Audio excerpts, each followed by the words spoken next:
Hey everybody, what's new? So, I'm going to beat around the bush. Obviously, I'm going to talk about the Trump attempted assassination.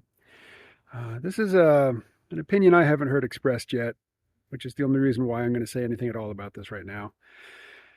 The kid who did it, he is definitely a kid. He was 20 years old. Thomas Crooks, I think his name is. My son, my youngest son, turned 20 today. I talked to him. One thing I've heard a lot about from various commentators and on the news is that Thomas Crooks had no online social media presence, and people have commented about how unusual that is. What 20-year-old doesn't have any online presence? Well, I have two sons, ages 20 and 23. The 20-year-old, I talked to him this morning. He says he doesn't have any communication with anybody online that he doesn't know in real life. He doesn't post opinions. He doesn't consume opinions via the internet. He texts with people he knows. And that's about it. He's got I think in the past he had friends that he played video games with online who weren't necessarily local to him. But yeah, he's just not online. My other son, the one who turned 20 today, he is employed and he is physically active. He likes to go out into nature and he's not online. His life is embodied. It is in his real, flesh and blood existence that his attention is focused every day. My other son never goes out, but he is intensely online. But he has no public facing social media accounts. I know that he's on Discord a lot, and I know that at least in the past he's been on the Chans where everything is anonymous, but he doesn't have a phone.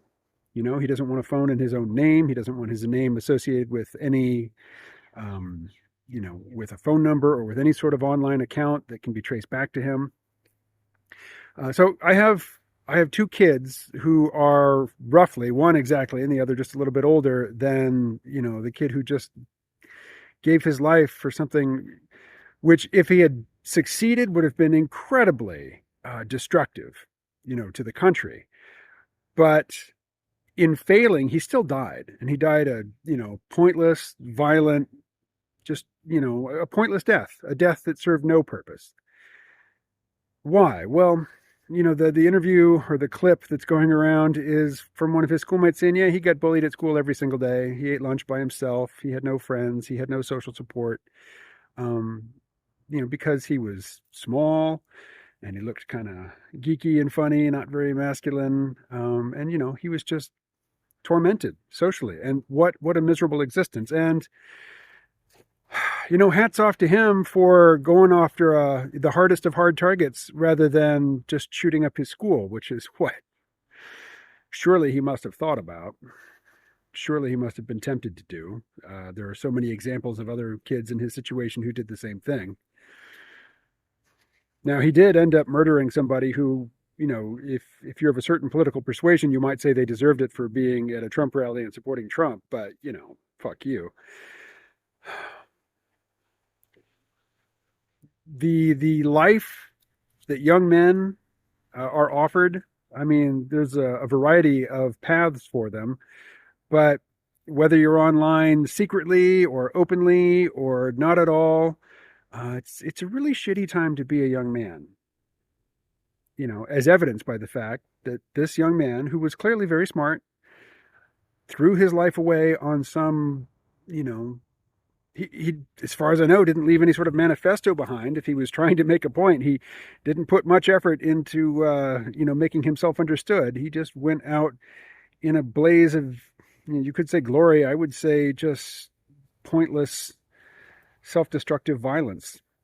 And, what kind of life do you have if you choose that when, it's not required of you? Nobody's asking it of you. It's just a way. I don't know. I have no. I make no pretense about knowing what was in this kid's head other than he was intensely unhappy and unsatisfied with his life. A guy with anything to live for would not have done that. So, everybody's posturing right now. Trump apparently is going to call for unity in his speech at the convention, but I don't see much appetite for unity right now. I see a lot of appetite for division and escalation. But, today my sympathies are with this dead kid and his family.